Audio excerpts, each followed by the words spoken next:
नमस्कार। जैसे ही पाकिस्तान के प्रधानमंत्री ने यूनाइटेड नेशन में 370 का मामला उठाया, महबूबा मुफ्ती को एक मर्तबा फिर पाक प्रेम जाग गया। आज महबूबा मुफ्ती ने स्टेटमेंट दी है कि भारत को जम्मू कश्मीर में बेहतर रिश्ते बनाने के लिए पाकिस्तान से बातचीत करनी चाहिए। पहले हम अपने दर्शकों को बताते हैं कि आज एग्जैक्टली महबूबा मुफ्ती ने क्या कहा। पेचीदा मसला है और पिछले 70-75 साल से आपने देखा जम्मू कश्मीर की क्या हालत बनी हुई है। इस मसले की वजह से जम्मू कश्मीर एक जेल में तब्दील किया गया है। हमारे हजारों की तादाद में नौजवान न सिर्फ जम्मू कश्मीर की जेलों में बल्कि मुल्क की तमाम जेलों में इस वक्त मुसीबत की जिंदगी गुजार रहे हैं। यहाँ बात करना मुश्किल हो गया है। रोज कहीं ना कहीं एनकाउंटर होते हैं, रोज लोग जो हैं मारे जा रहे हैं, सिविलियन तकलीफ में है, हमारी मईशत दिन ब दिन गिर रही है। तो इस मसले को हल करना बहुत जरूरी होता है। और ऐसे में अगर पाकिस्तान के प्राइम मिनिस्टर ने कहा है कि हम जम्मू कश्मीर मसले का हल चाहते हैं और साथ ही हिंदुस्तान और पाकिस्तान के बेहतर ताल्लुकात चाहते हैं, जरूर होना चाहिए। क्योंकि अगर दोनों मुल्कों के ताल्लुकात अच्छे हो जाएंगे, जो गुर्बत यहाँ हिंदुस्तान में है और पाकिस्तान में है, जो हम पैसा आर्मी के ऊपर खर्च करते हैं, बड़े बड़े जहाज के ऊपर खर्च करते हैं, हथियार खरीदने के लिए खर्च करते हैं, वो पैसा हम जो लोगों की भलाई के लिए खर्च कर सकते हैं। देखिए हमारा मुल्क इस वक्त हिंदुस्तान बांग्लादेश के पीछे चला गया है जीडीपी में, और गुर्बत में पहले से भी ज्यादा नीचे चला गया है कि करोड़ों लोग और गुर्बत में चले गए हैं, बिलो पॉवर्टी लाइन चले गए। इसलिए मेरा ये मानना है कि पाकिस्तान की हालात भी बहुत खराब है, वहाँ सैलाब ने और तबाही मचाई हुई है। ऐसे में अगर दोनों मुल्क आपस में बैठ के, जैसे वाजपेयी के टाइम में हुआ था, मिल बैठ के जम्मू कश्मीर के मसले का हल निकालते हैं, तो वो न सिर्फ जम्मू कश्मीर के लोगों के लिए बल्कि पूरे मुल्क और पूरे बरसगीर के लिए एक खुशखबरी होगी, एक खुश आइंदा कदम होगा। तो दर्शकों, इस पर चर्चा करेंगे। हमारे आज के खास मेहमान है राजेश गुप्ता, जो विश्व हिंदू परिषद के कार्यकारी अध्यक्ष हैं। राजेश जी, आपका स्वागत है। नमस्कार। महबूबा का पाक प्रेम, आप किस तरीके से इसको देखते हैं? देखिए, इसकी पाक परस्ती ऐसी है कि ये चाहती है कि वाजपेयी जी जितने सहिष्णु आज के प्रधानमंत्री हो जाएं और उसके बाद वहाँ पे करगिल जैसा कोई दोबारा से इंसिडेंट हो पाकिस्तान के द्वारा और ये लोग उसका अपने आप में मजा लेने की कोशिश करें। इसका झूठ ये तो कह रही है कि भारत की तमाम जेलों में जैसे कोई जम्मू कश्मीर के लोग ही भरे हुए हैं। कौन सा इसके पास आला है, कौन सी गिनती है, कौन सा सेंसस है कि ऐसे काम हो रहे हैं। ये कह रही है कि बहुत लोग गरीब हो गए हैं, इकोनॉमी नीचे जा रही है। इसको शर्म नहीं आती है कहते हुए, जिस वक्त के पूरे जम्मू कश्मीर का और स्पेशली कश्मीर का जो पर्यटन उद्योग है वो कह रहा है कि ये अनप्रेसिडेंटेड बिजनेस हुआ है। पिछले 70 सालों में ऐसा व्यापार नहीं हुआ, ऐसा बिजनेस नहीं हुआ, इतना टूरिस्ट नहीं आया। हर वर्ग जो है कश्मीर में जो टूरिज्म के साथ जुड़ा हुआ है वो अप्रिशिएट कर रहा है। उस वक्त ये रो रही है, दुहाई दे रही है और पाकिस्तान का प्रेम जाहिर कर रही है जी। इस वक्त इसको कोई ऐसे कौन से नौजवान हैं जो जेलों में सड़ रहे हैं वो मुझे पता नहीं है, क्रिमिनल्स के अलावा या टेररिस्ट के अलावा। इसको उनकी याद आ रही है, टेररिस्ट या क्रिमिनल्स की। इसको उनका नहीं पता लग रहा जिनको हिंदू होने के नाते वहां पर चुन चुन करके मारा गया है जी। इसको कोई राहुल भट्ट याद नहीं आ रहा, इसको कोई ऐसा आदमी याद नहीं आ रहा जो लालदेद अस्पताल के बाहर केमिस्ट की दुकान चलाता था, बुजुर्ग आदमी था लेकिन उसका नाम बिंदरू था। इसको उसकी तकलीफ नहीं है। ये इस तरह की बड़ी सारी मिसालें हैं। असल बात यह है कि इसकी दुकानदारी बंद हो रही है, लोग मुख्य धारा में आ रहे हैं, जो ये भरगलाती है वो खत्म हो गया है काम। इस करके ये फ्रस्ट्रेशन में इस तरह के बयान देने की कोशिश कर रही है। लेकिन जिस तरीके से पाकिस्तान ने एक मरतबा फिर 370 का राग इलापा है और यूनाइटेड नेशन में जाकर के, उसको आप किस नजरिए से देखते हैं? देखिए, अब पाकिस्तान का शोर रेलेवेंट नहीं है जी। शरारती आदमी या जिसके पास कुछ करने के लिए नहीं है उसका इस तरह का शोर है, उसकी रेलेवेंस बिल्कुल नहीं है। वो अपना इस वक्त अपने लोगों को बाढ़ से बचाए, वहाँ पे बाढ़ पीड़ितों की मदद करने का काम करे। उनके लोग भारत से टमाटर मांग रहे हैं, शर्म नहीं आती इनको, टमाटर तक तो है नहीं इनके पास, और ये वहाँ पे यूएनओ में जाके 370 हमारा क्या है? 370 हमारा एक कानूनी प्रोविजन है जिसको धोखे से इंप्लीमेंट किया गया था, नाजायज तरीके से इंप्लीमेंट किया था। सरकार को समझ आई, उसने वापस ले लिया। वो 370 क्या है? 370 कोई हमारा कोई ऐसा चीज तो है नहीं है कि कोई आसमान से गिरी हुई चीज थी जिसको वो उठा करके कोई ले गया वापस, तो इसको कोई दूसरे ग्रह से लाना है या छोड़ना है, ऐसा कुछ नहीं है। इसको कोई हाइप देने की जरूरत नहीं है। क्या है 370 ये है कि जो 1947 में रिफ्यूजी आए हुए हैं उनके हक वापस लेना चाहते हैं 370 को इम्प्लीमेंट करके। जो वाल्मीकि समाज के लोग यहाँ पर आए हैं उनके हक वापस लेना चाहते हैं ये 370 इम्प्लीमेंट करके। ये चाहते क्या है इनको खुद भी पता नहीं जी। लेकिन राजेश जी, जिस तरीके से मणिशंकर अय्यर जैसे लोग हैं, जिस तरीके से कुछ ऐसी जमातें जो एयर स्ट्राइक, सर्जिकल स्ट्राइक के सबूत मांगते हैं, कुछ ऐसी जमातें जो कहती हैं चाइना से बात करो, कुछ ऐसी जमातें महबूबा मुफ्ती जैसी जमात जो कहती हैं पाकिस्तान से बात करो, क्या ये चीज़ उनका मोरल बूस्ट करते कि वो यूनाइटेड नेशन में जाकर के फिर दोबारा 370 की बात करें? मुझे लगता है कि यूनाइटेड नेशंस को भी अब अपना चार्टर और मैंडेट जो है उसके बारे में पुनर्विचार करना चाहिए कि एक terrorist nation, declared terrorist nation वहां पर आकर के उनका कितना टाइम जाया करेगा। जी, ऐसी चीज यूनाइटेड नेशन को भी अब सोचनी पड़ेगी कि अननेसेसरी उनका टाइम जाया करना, वहां पे इतने सारे प्रतिनिधि देश हैं, उनका समय जाया करना बेकार की बातों पे, उसके उन सारी चीजों को देखते हुए पाकिस्तान की हरकतों पर भी वहां पे प्रतिबंध ही लगना चाहिए। इसको अवॉइड किया जाना चाहिए। पाक प्रेमियों के लिए आप क्या कहेंगे? पाक प्रेमी जो है, जिनको जिससे प्रेम है वहां जाए, वहां पर जाकर के रहें।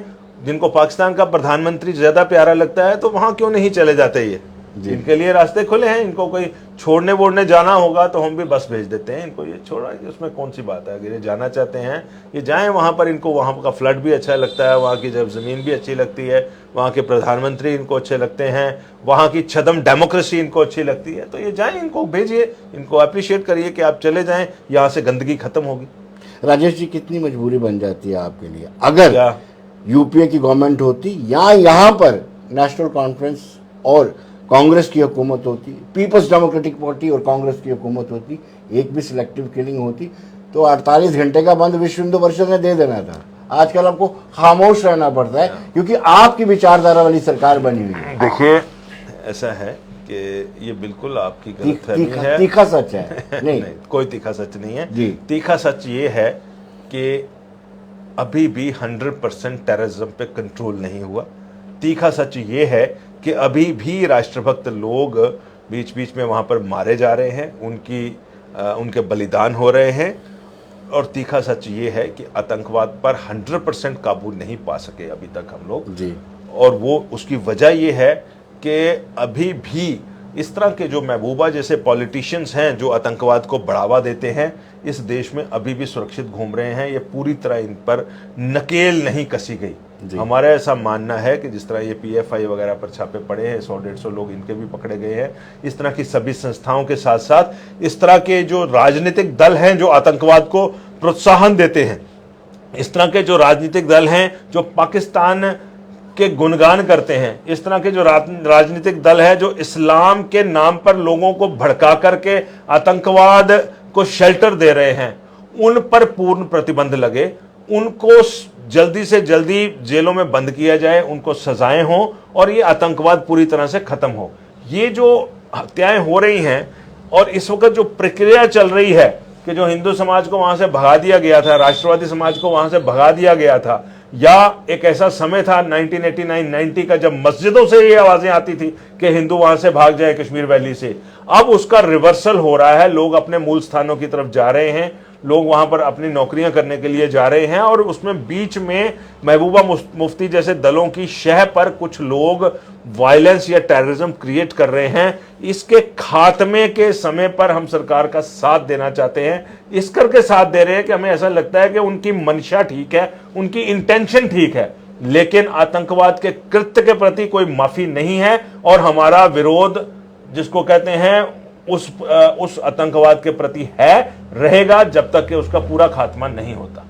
देखिए, आपने कहा कि पीडीपी या ऐसी जी जमातें हाँ। जो लोग सपोर्ट करती हैं आतंकवाद को, अलगाववाद को, पत्थरबाज को, जी। उन पर प्रतिबंध लगाना चाहिए। आपकी विचारधारा वाली पार्टी ने उनसे मिलकर के सरकार बना ली। ऐसा है जी जी। कि किसी चीज के अंदर घुसो तो पता लगता है। अभी कुछ दिन पहले महबूबा जी की बहन ने अपने ही किडनैपर्स को रेस्क्यू करने की कोशिश की। पहले आइडेंटिफाई भी किया, फिर रेस्क्यू करने की कोशिश की।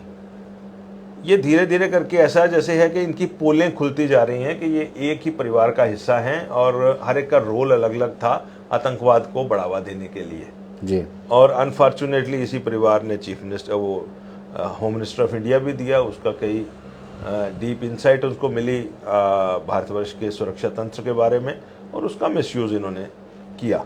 इस तरह के और भी लोग हैं। सरकारें या जो राष्ट्रीय दल हैं और जो दल आज काम कर रहे हैं जो कि अखंड भारत के उद्देश्य को लेकर के उस तरह की विचारधारा को लेकर के एक सबका समान सर्वांगीण विकास हो इस उद्देश्य को लेकर के चल रहे हैं, अगर उनको किसी वक्त लगता है या लगा होगा कि इनको भी मुख्यधारा में लाया जा सकता है तो उन्होंने वो कोशिश की होगी, लेकिन वो कोशिश सफल नहीं हुई ऐसा हमें लगता है। सफल नहीं हुई तो अब ये क्लैरिटी के साथ इनको सख्ती से दबाया जाना चाहिए। हमें ऐसा लग रहा है कि आतंकवाद के विरोध में देश भर में कार्रवाइयां हो रही हैं, इस चीज़ को हमें अप्रिशिएट करना चाहिए और अतीत में इनके साथ मिलकर के इनके साथ जो अनुभव हुए हैं उन अनुभवों के आधार पर इनकी कार्यप्रणाली क्या है, इनकी करतूत क्या है, इनकी सोच क्या है, कहाँ पर ये भारतवर्ष को, कहाँ पर ये जम्मू कश्मीर को डैमेज कर सकते हैं, वो भी तो पता लगा है। तो इस करके ये कोई ऐसा नहीं है कि ये कोई इररिवर्सिबल गलती हो गई है, ये एक एक्सपीरियंस था जो अच्छा नहीं रहा और उसमें ये एक्सपोज भी हो गए। ये अच्छी बात है, इनका पता लग गया। जी राजेश जी, आप रूबिया शायद किडनैप को फेक मानते हैं? मुझे अब लगने लगा है कि ये फेक था। जी, कैसे? देखिए, जब इतना बड़ा घिनौना कृत्य एक जवान लड़की की किडनैपिंग हो और उसके बाद राष्ट्र के प्रति जो दुर्भावनाग्रस्त कार्य के जो आतंकवादी हैं उनको उस जवान लड़की की किडनैपिंग के बदले में छोड़ा जाए और छोड़ने वाला भारत का गृह मंत्री हो, किडनैप होने वाली भारत के गृह मंत्री की बेटी हो और उसको 30-30 साल तक सजा ना हो सके, उसके मुकदमे को ठंडे बस्ते में डाल दिया जाए और अगर कोई जिसको कहते हैं कि राष्ट्रवादी सरकार, दृढ़ इच्छा शक्ति वाली सरकार उस केस को दोबारा खोले तो जो अपने आप को विक्टिम कहते हैं, जो लड़की किडनैप हुई है, जो कि अपने अच्छे स्वास्थ्य में है, जो किडनैपर्स हैं वो हमेशा लाइमलाइट में रहे हैं और उसके बाद वो मुकदमे को स्लो करने की कोशिश करे, उसको कानूनी पहलुओं में उलझाने की कोशिश करे ताकि वो जो आतंकवादी हैं जो उस किडनैपिंग के जिम्मेदार हैं उनको उस संदेह का लाभ मिल सके। तो इससे ऐसे लगता है कि इनकी मिलीभगत थी, मिलीभगत है और इस करके ये सब एक थाली के चट्टे बट्टे हैं और इनके साथ कोई स्पेशल ट्रीटमेंट ही चाहिए, कानून के कोई स्पेशल प्रावधान या कोई स्पेशल कानून बनना चाहिए जिससे ये सभी उजागर और एक्सपोज हो सके। राजेश जी, पहले अमन खरीदा जाता रहा है। मैं एग्जांपल दे रहा हूँ, गिलानी साहब के रिश्तेदार सरकारी नौकरी, सैयद सलाहुद्दीन जो पाकिस्तान में बैठा हुआ है उसके बच्चों को सरकारी नौकरी, बिट्टा कराटे आतंकवादी उसकी बीवी को सरकारी नौकरी क्यों दी जाती रही? अपीज करने के लिए दी जाती रही? नहीं, अपीज करने के लिए नहीं दी जाती रही क्योंकि ये सरकारें जो थी उन्हीं के थॉट प्रोसेस की थी। ये अपीजमेंट नहीं कर रहे थे, उनको ये कह रहे थे कि आइए आपको फ्लरिश करना है, हमने आप सरकारों में आकर के इस गलत तंत्र का एक्टिव हिस्सा बनिए। आज जो समय आ गया है कि उन गलत लोगों को उस सिस्टम में से उखाड़ कर बाहर किया जा रहा है। ये रिवर्सल ऑफ टाइम है जी। लेकिन आपकी विचारधारा वाली सरकार, पार्टी और पीडीपी की मिलीजुली सरकार के दौरान 10,000 स्टोन बेल्टर को छोड़ा गया, मसरत आलम को छोड़ा गया, तब मुझे लगता है विश्व हिंदू परिषद को विरोध करना चाहिए था। खामोशी यही है कि आपकी सरकार थी? नहीं, ये आपको गलत फहमी है। आप you go to the annals of history. Masarat Alam को छोड़ा गया और उसके साथ ही उसको पकड़ा गया। विश्व हिंदू परिषद का कड़ा विरोध था। मसरत आलम को छोड़ा नहीं गया, जो ही छोड़ा गया उसके साथ ही उसको पकड़ा गया, उसको एक दिन भी बाहर नहीं रहने दिया गया क्योंकि मसरत आलम जैसे आदमी तो अनसेफ बनाते हैं स्टेट को। स्टोन पेल्टर्स को अगर महबूबा मुफ्ती जैसी चीफ मिनिस्टर ने, होम मिनिस्ट्री उसके पास थी, उसके पास पावर थी, उसने छोड़ने की कोशिश की, खमियाजा आपके सामने है। और उसके बाद जब ये सरकार आई है, जब ये लोग बाहर गए हैं, तो उसके बाद से आप देखिए स्टोन पेल्टर्स कहाँ चले गए। स्टोन पेल्टर्स नहीं है। हमें उन चीज़ों को अप्रिशिएट करना होगा। बाकी इनके साथ मिलने के बाद ही ये एक्सपोज हुए हैं कि ये तो स्टोन पेल्टर्स को छोड़ने वाली होम मिनिस्ट्री चला रहे थे। आज स्टोन पेल्टर्स को स्टोन बेल्टिंग ना हो ये इंश्योर करने वाली होम मिनिस्ट्री है। ये फर्क तो है तो जी। लेकिन राजेश जी, महबूबा मुफ्ती का कुछ रोज पहले बयान आया था कि स्टोन पेल्टिंग कैसे रोकी जा रही है, युवाओं को जेल में डाल दिया गया है, जेल में स्टोन पेल्टिंग नहीं हो सकती है, इसीलिए स्टोन पेल्टिंग बंद करने का दावा या बंद होने का दावा ये सरकारें करती आ रही है। ऐसा बयान मैंने पढ़ा नहीं, लेकिन मैं एक चीज़ आपको कहूँ कि महबूबा मुफ्ती के पास कौन सा ऐसा यार्डस्टिक मेजरमेंट या कागज़ या कोई डाटा है जिसमें वो कह रही है कि युवा जो है पूरे भारतवर्ष की जेलों में बंद कर दिए गए हैं। ऐसा तो कहीं कोई नज़र नहीं आता। अखबारें हमारे सामने हैं। हाँ, केवल मात्र वो लोग जो आतंकवाद के साथ जुड़े हुए हैं, आतंकवाद को प्रोत्साहन दे रहे हैं, आतंकवाद को टेरर फंडिंग कर रहे हैं, उन लोगों का तो जेलों में जाना स्वाभाविक है और उनको जाना ही होगा। जी, जाना चाहिए नहीं, जाना ही होगा। अब उनका ऐसा समय नहीं है कि उनकी बीवियों को और उनके बच्चों को सरकारी नौकरियां मिलनी है। उनके लिए या तो वो पुलिस उनका इलाज करेगी या जुडिशरी उनका इलाज करेगी। उनका इलाज होना ही है, ऐसा हमें नजर आता है। लेकिन महबूबा मुफ्ती की जो आदत है झूठ बोलने की और झूठ बोलकर लोगों को वर्गलाने की, उससे हमें सावधान रहना होगा।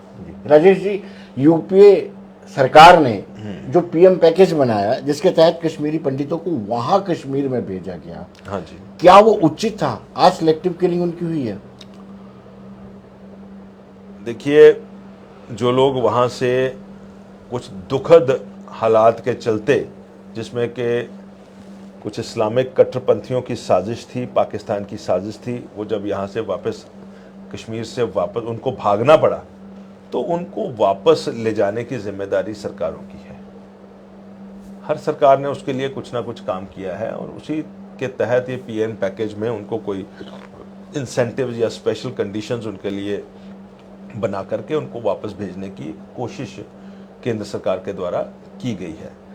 हमें उसका स्वागत करना चाहिए और बहुत सारे लोगों ने उसको अवेल भी किया, उस पैकेज को। जी। अब आतंकवादी, एक तरफ तो ये था कि उन्होंने पूरा जम्मू कश्मीर जो है हिंदू विहीन कर दिया। अब हिंदू विहीन को वापस जो प्लूरल हमारी शेप थी सोसाइटी की, वो जब बनना शुरू हुई है तो वो बौखलाए हैं और बौखलाने की वजह से वो निहत्थे और जो तैयार नहीं हैं उन पर पीछे से आकर के या ग्रुप में आकर के उनको इंडिविजुअली घेर करके सेलेक्टिव किलिंग करने की कोशिश कर रहे हैं और कुछ उन्होंने 5-10 किलिंग इस तरह की भी है। जी, उचित नहीं है ये कह के हमारा इसमें कोई जुमा बरी नहीं हम होते। जी, ये बहुत अफसोसनाक है और इसका बदला ही लिया जाना चाहिए। और मुझे इस चीज की खुशी है कि रिश्ते 10 दिन में खबर आ जाती है कि ऐसा हुआ है, लेकिन ये 100% कंट्रोल नहीं हो रहा है। इसके लिए हम चिंतित भी हैं और इसके लिए मुझे लगता है कि सिक्योरिटी फोर्सेस जो है अपने पूरे जोर शोर के साथ काम कर रही हैं। हमें उनका साथ देना चाहिए, सिक्योरिटी फोर्सेस का मनोबल भी बढ़ाना चाहिए। और जो लोग पीएम पैकेज लेकर के या अदरवाइज कश्मीर घाटी में उस एडवर्स सर्कमस्टेंसेस में जाकर के अपने आप को एस्टेब्लिश कर रहे हैं, उनके प्रति भी हमारी सहानुभूति और सपोर्ट रहनी चाहिए। राजेश जी, रिजर्व कैटेगरी के एम्प्लॉइज भी वहां पर काम कर रहे हैं, उनको भी आप इसी में वो वापस आए हैं। कभी भी विश्व हिंदू परिषद की तरफ से उनके फेवर में स्टेटमेंट नहीं गई। सुने मेरी बात, मैं आज आपको बता देता हूं। विश्व हिंदू परिषद स्टेटमेंट्स पे बिलीव नहीं करती, काम पे बिलीव करती है। विश्व हिंदू परिषद किसी ऐसी चीज पे बिलीव नहीं करती जिसपे महबूबा सिर्फ शोर मचा रही है और लोगों को मोटिवेट कर रही है। विश्व हिंदू परिषद का एक विंग फुल टाइम कश्मीर में भी कार्य कर रहा है। विश्व हिंदू परिषद वेसू में अगर वहां पे कोई ये जो राहुल भट्ट की किलिंग होती है तो सभी कैंप्स में पहुंचने वाली फटाफट से सबसे पहले विश्व हिंदू परिषद की टीमें रहती हैं। आज भी जम्मू कश्मीर रीजन में हिंदू धर्म स्थानों का जो पुनरुद्धार है और अलग अलग वर्गों के लोग जो वहाँ पे काम कर रहे हैं उनके बीच में हमारा काम चल रहा है। लेकिन बहुत सारी ऐसी चीज़ें हैं जिनको हम इस ढंग से एक्सप्लॉइट नहीं करना चाहते कि कोई हम भड़काऊ बयानबाजी करें जिससे कि दोनों वर्गों के बीच में और खाई पैदा हो। हमने अपने लोगों को एस्टेब्लिश करना है, कर रहे हैं, और उसके रिजल्ट भी हमें नजर आ रहे हैं। आज आप देखिए कि हिंदू धर्म स्थानों की वहाँ पर के री एवोल्यूशन मैं कहूँगा दोबारा से हो रही है। हमारे तीर्थ यात्राएं दोबारा से चलनी शुरू हुई हैं, लोग वहाँ पर जाकर के अपना व्यापार उन्होंने दोबारा से शुरू किया है। और ये जो कोशिश की गई है कि ये पीएम पैकेज वाले या ये जो रिजर्व कैटेगरी वाले ये सारे के सारे या व्यापारी जो हिंदू है वहाँ से भाग जाए, उसको हमने रोकने की कोशिश की है और उसमें कामयाब भी हुए। देखिए राजेश जी, जब आतंकवाद पीक पर था जी, इन्होंने यानी मुस्लिम कम्युनिटी के लोगों ने वहां पे क्रीमेशन ग्राउंड की जमीन भी अपने पास कब्जे में कर ली। हाँ जी। मंदिर तोड़े गए। हाँ जी। क्या आपके पास फिगर है कि कितनी जमीन रिट्रीव करवाने की जरूरत है जो हिंदुओं की थी और क्रीमेशन के लिए, या फिर जो कितने मंदिर टूटे हैं, और कब तक आपका लक्ष्य है कि उनका दोबारा बनाया जाए? मैं एज सच अभी आपको फिगर्स नहीं दे सकता, जी। लेकिन सरकार से जो काम हमने करवाए हैं या जो सरकार काम कर रही है इस तरह की चीज़ों के एक्सपोज होने पे, वो सारे काम आपके सामने हैं, जिसमें सबसे इम्पोर्टेंट है कि ये जो distress sale of property revival जी, एक्ट, जी। जिसमें आप जिसकी ज़मीन किसी ने ज़बरदस्ती हथिया ली है, वो आपके सामने है। कोर्ट की भी अभी डायरेक्शंस कुछ रूलिंग्स आई हैं, उसके साथ कानून भी बन रहे हैं कि ये मंदिरों की या धर्म स्थानों की ज़मीनें जो हैं, जो इस आतंकवाद के दौर में अगर कोई लीजेज या कुछ हुई हैं तो उनको रिव्यू करके अगर कोई गलत है तो उसको इलीगल करार दिया जाए। ऐसी सारी चीज़ें जो हैं, और जहाँ जहाँ भी अपना शमशान घाट या हिंदू धर्म स्थानों की ज़मीनें इस तरह इलीगल कब्जे में हैं, वो आइडेंटिफाई हो रही हैं, और इस वक्त का जो उपराज्यपाल प्रशासन है वो उस पर काम कर रहा है। इस पर उनको अप्रिशिएट करना होगा हमें। और डॉक्यूमेंट हो रही हैं चीज़ें, ऐसा नहीं है कि डॉक्यूमेंट नहीं हो रही है। और बहुत सारे लोगों ने पोर्टल्स जो सरकार ने बनाया उस पर डाला है, और रिट्रीवल प्रोसेस भी शुरू हुआ है जी। तो मैं आपको फिगर्स तो अभी ऑफ हैंड नहीं दे सकता ड्यूरिंग दिस इंटरव्यू। अगर आपने मुझे बताया होता तो मैं उसकी फिगर्स भी इकट्ठी करके लाता, लेकिन इस दिशा में काम होना शुरू हुआ है और लोगों का कॉन्फिडेंस बना है। और ये जो लैंड ग्रैबर्स थे उनकी अभी जान निकली हुई है, मैं आपको ये बता दूं।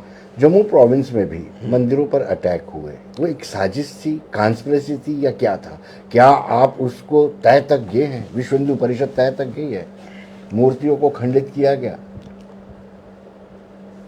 देखें, सेलेक्टिव मंदिरों पर इस तरह से जो अटैक हुए, जिसमें बाद में कहा गया कि अटैकर पागल है या कुछ है, मुझे भी समझ आती है, हमें भी समझ आती है कि कई बार पुलिस चीज़ों को डाउन प्ले करने की कोशिश करती है ताकि समुदायों के बीच में आपस में झगड़ा ना हो जाए जी। लेकिन हमने उन सभी अटैक्स को सीरियसली लिया है। प्रशासन के हम और पुलिस प्रशासन के हम पीछे रहे हैं, उनको नॉकिंग करते रहे हैं कि ऐसे लोगों को पकड़ा। कुछ लोग अरेस्ट भी हैं, और उसकी कोई ना कोई लार्जर कॉन्स्पिरेसी जो भी है वो एक्सपोज हो, इस विषय पे हम अपनी एफर्ट कर रहे हैं।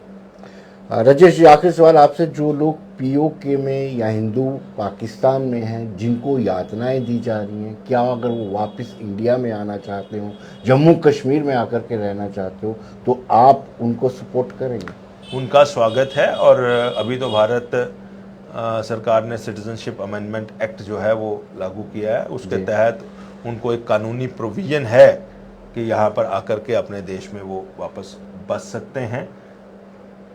रिलीजियसली परसिक्यूटेड मिनॉरिटीज़ इन पाकिस्तान और बांग्लादेश और अफ़गानिस्तान, इस तरह के कंट्रीज़ में जो कि इस्लामिक मेजॉरिटी मुल्क हैं जी, क्योंकि जहाँ जहाँ ऐसी परसिक्यूशन हो रही है, अनफॉर्चुनेटली वो ऐसे मुल्क हैं जहाँ पर इस्लाम की मेजॉरिटी।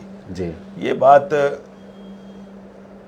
कहीं ना कहीं हमें खाती है कि जो इस्लाम के बड़े बड़े स्कॉलर्स हैं वो तो कहते हैं कि हमारा इस्लाम बहुत अच्छा है, लेकिन इस्लाम में कुछ ना कुछ ऐसे तत्व हैं जो कि मिनॉरिटीज़ को परसिक्यूट करने का काम करते हैं, जिनका एम भी है कि मिनॉरिटीज़ को ख़त्म कर दिया जाए। और जिसका उदाहरण भी आपके सामने है कि 25 से 30% 1947 में मुसलमान थे पाकिस्तान में, जो आज 1-1.5% रह गए हैं। ठीक है, इसी तरह बांग्लादेश में भी 30% के आसपास मुस्लिम थे जब 1971 में, आज वो 7-8% के करीब रह रहे हैं। लेकिन भारतवर्ष की विशाल हृदयता, भारतवर्ष की जो डेमोक्रेसी है वो ये है कि जो 8% मुस्लिम थे 1947 में, आज बढ़कर के 20% हो गए हैं या 25% हो गए हैं। तो इसका मतलब ये है कि वो यहाँ पे फल फूल रहे हैं, और इसका ये भी मतलब है कि पाकिस्तान, अफगानिस्तान या बांग्लादेश जिनके प्रति महबूबा जैसी औरतों का प्रेम है, वहाँ पर हिंदुओं को दबाया जा रहा है। और एग्जैक्टली कश्मीर मॉडल जो 1989-90 में क्रिएट किया गया, वो उन कंट्रीज में भी क्रिएट किया जा रहा है जी। तो ये जो है यूएनओ में ले जाने वाले ये विषय हैं। पाकिस्तान अगर यूएनओ में जाना चाहता है तो ये लेकर के जाए और अपनी करतूत, अपना जो रिकॉर्ड है ह्यूमन राइट्स का, वो दिखाए वहां पर जाकर। राजेश जी, बहुत बहुत शुक्रिया। धन्यवाद।